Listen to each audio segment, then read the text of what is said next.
नमस्कार, मैं मोहम्मद आसिफ और आप देख रहे हैं नेशनल समाचार। नेशनल समाचार में आज बात करेंगे जीडीपी की। भारत की जीडीपी 23.9% तक गिर गई है। अब ऐसे में सवाल ये है कि भारत की जब जीडीपी 23.9% हो गई है तो भारत देश के जितने भी आवाम लोग हैं उन पे इसका क्या असर पड़ेगा। अब इसको समझने के लिए आपको ये समझना पड़ेगा कि जीडीपी कैसे निकाला जाता है। अगर जैसे ही आप इसको समझ लेंगे तो फिर आपको ये समझने में दिक्कत नहीं होगी कि जब देश की जीडीपी 23.9% तक गिर चुकी है तो फिर इसका जो इम्पैक्ट है, इसका असर है, जो आम लोग हैं, आम नागरिक है, उस पर क्या फ़र्क पड़ने वाला है, क्या असर पड़ने वाला है।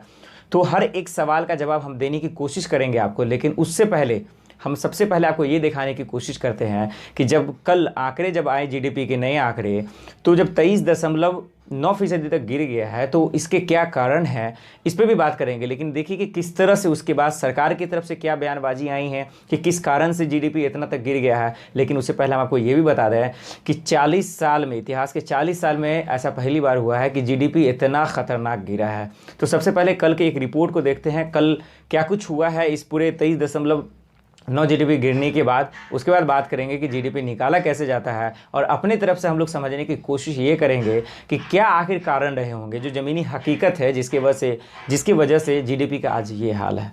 भारत के सकल घरेलू उत्पाद या जीडीपी की विकास दर में लॉकडाउन के शुरुआती महीनों वाली तिमाही में ज़बरदस्त गिरावट हुई है। केंद्र सरकार के सांख्यिकी मंत्रालय के अनुसार 2020-21 वित्त वर्ष की पहली तिमाही यानी अप्रैल से जून के बीच विकास दर में 23.9% की गिरावट दर्ज की गई है। ऐसा अनुमान लगाया गया था कि कोरोना वायरस महामारी और देशव्यापी लॉकडाउन के कारण भारत की जीडीपी की दर पहली तिमाही में 18% तक गिर सकती है। तो वहीं देश के सबसे बड़े सरकारी बैंक एसबीआई का अनुमान था कि यह दर 16.5% तक गिर सकती है। लेकिन ताज़ा आंकड़े चौंकाने वाले हैं। अब जीडीपी के हालात इतना ख़राब होने के बाद अब ये समझने की कोशिश करते हैं कि देश के जो प्रमुख सेक्टर है उसमें जीडीपी की और गिरावट आई है। जैसे कि कंस्ट्रक्शन को ले लीजिए, मैन्युफैक्चरिंग को ले लीजिए, इसमें और हालात ख़राब हैं।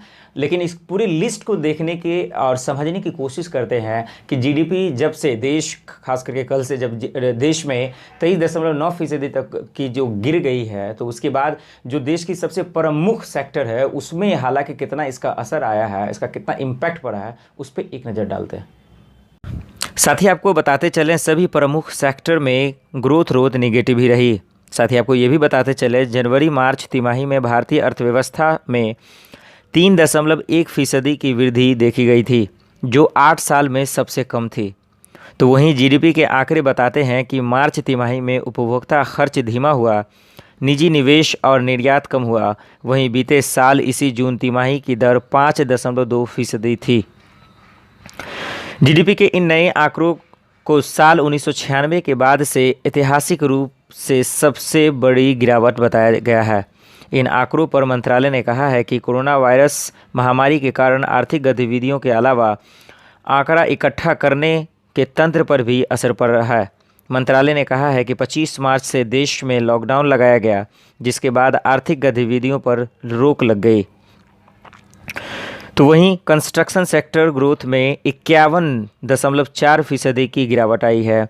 मैन्युफैक्चरिंग सेक्टर में 39.3% की गिरावट आई है और माइनिंग सेक्टर में 41.3% की गिरावट आई है। तो ट्रेड, होटल, ट्रांसपोर्ट ग्रोथ में 47.4% की गिरावट आई है। मंत्रालय ने यह भी कहा कि अधिकतर निकायों ने कानूनी रिटर्न दाखिल करने की समय सीमा बढ़ा दी थी। इन परिस्थितियों में जीएसटी जैसे आंकड़े के स्रोत सीमित हो गए थे। तो आइए अब जानने की कोशिश करते हैं कि जीडीपी आखिर निकाला कैसे जाता है, क्योंकि जब तक आप इसको समझेंगे नहीं, जानेंगे नहीं, तब तक आपको ये समझ में नहीं आएगा कि आखिर भारत की जो जीडीपी 23.9% तक गिर चुकी है तो इसके क्या मतलब होंगे, क्या इसके मायने निकाले जाएंगे और इसका जो देश की जो आवाम है उस पर इसका क्या फ़र्क पड़ने वाला है, जो खास करके जो लघु उद्योग कारोबार करने वाले लोग हैं उस पर इसका क्या फ़र्क पड़ने वाला है, जो हमेशा डेली बेसिस पे काम करने वाले लोग हैं उन लोगों पे इसका क्या फ़र्क पड़ने वाला है। इसीलिए सबसे पहले जीडीपी होता क्या है, कैसे निकाला जाता है, ये समझना बेहद ज़रूरी है आपके लिए। तो उस पर एक नज़र डालते हैं। ग्रॉस डोमेस्टिक प्रोडक्ट यानी सकल घरेलू उत्पाद जीडीपी किसी एक साल में देश में पैदा होने वाले सभी सामानों और सेवाओं के कुल वैल्यू को कहते हैं। रिसर्च और रेटिंग्स फर्म केयर रेटिंग्स के अर्थशास्त्री सुशांत होगडे का कहना है कि जीडीपी ठीक वैसी ही है जैसे किसी छात्र की मार्कशीट होती है। जिस तरह मार्कशीट में पता चलता है कि छात्र ने साल भर में कैसे प्रदर्शन किया और किन विषयों में वह मजबूत या कमज़ोर रहा, उसी तरह जीडीपी आर्थिक गतिविधियों के स्तर को दिखाता है और इससे यह पता चलता है कि किन सेक्टरों की वजह से इसमें तेज़ी या गिरावट आई है। इससे पता चलता है कि साल भर में अर्थव्यवस्था ने कितना अच्छा या ख़राब प्रदर्शन किया है। अगर जीडीपी डेटा सुस्ती को दिखाता है तो इसका मतलब यह है कि देश की अर्थव्यवस्था सुस्त हो रही है और देश ने इससे पिछले साल के मुकाबले पर्याप्त सामान का उत्पादन नहीं किया और सेवा क्षेत्र में भी गिरावट रही। तो वहीं भारत में सेंट्रल स्टैटिस्टिक्स ऑफिस CSO साल में 4 दफ़ा जीडीपी का आकलन करता है, यानी हर तिमाही में जीडीपी का आकलन किया जाता है। हर साल यह सालाना जीडीपी ग्रोथ के आंकड़े जारी करता है।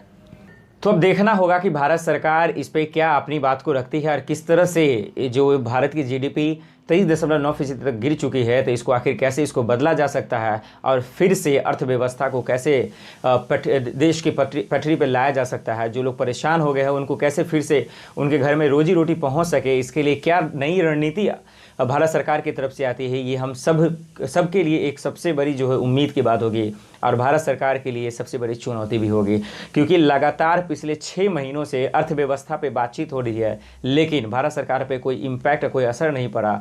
और उसके बाद लोगों का कहना था कि नोटबंदी और जीएसटी के कारण आज देश के हालात इतने ख़राब हुए हैं, देश की जीडीपी, देश का अर्थव्यवस्था आकर आज ख़राब हुआ है, तो उसका कारण ये दोनों था, यानी कि नोटबंदी और जीएसटी, यानी विपक्ष का आरोप था। लेकिन उसके बाद अब सरकार जो है एक कोरोना वायरस को, यानी कोरोना महामारी को सबसे बड़ा एक जो है वजह और कारण मान रही है। लेकिन अब देखना ये होगा कि विपक्ष के जो तरह तरह के सवाल है, इन सवालों से कैसे वो बचते हैं और उन तमाम सवालों का कैसे जवाब देते हैं। क्योंकि अगर अब सरकार अगर गंभीर नहीं होती है, इस मुद्दे को सीरियस नहीं लेती है, तो देश के हालात और ख़राब होने वाले हैं और इसका आप अंदाज़ा नहीं लगा सकते कि किस कौन सी दुनिया में हम लोग जाने वाले हैं, इसका आप अंदाज़ा नहीं लगा सकते। क्योंकि अब मानना पड़ेगा कि अर्थव्यवस्था यानी पूरी तरह से ख़त्म हो चुकी है, ठप हो चुका है हमारे देश की। हम लोग लेकिन उम्मीद करेंगे भारत सरकार इस पर सुने, समझने की कोशिश करे और इस मुद्दे को अच्छे से ले, ताकि जो लोग परेशान हैं, जो लोग घबरा रहे हैं, उन लोग की ये तमाम परेशानियाँ दूर हो जाएँ। तो फिलहाल के लिए इतना ही, मुझे दीजिए इजाज़त और आप देखते रहें नेशनल समाचार। नमस्कार। अगर आपको हमारा वीडियो पसंद आया हो तो इसे लाइक करें, हमारे चैनल को सब्सक्राइब करें और हाँ, बेल आइकन दबाना ना भूलें ताकि आप तक हमारे वीडियो की नोटिफिकेशन पहुंचती रहे। आप अपना सुझाव हमें कमेंट बॉक्स में दे सकते हैं। हमारे साथ जुड़ने के लिए शुक्रिया।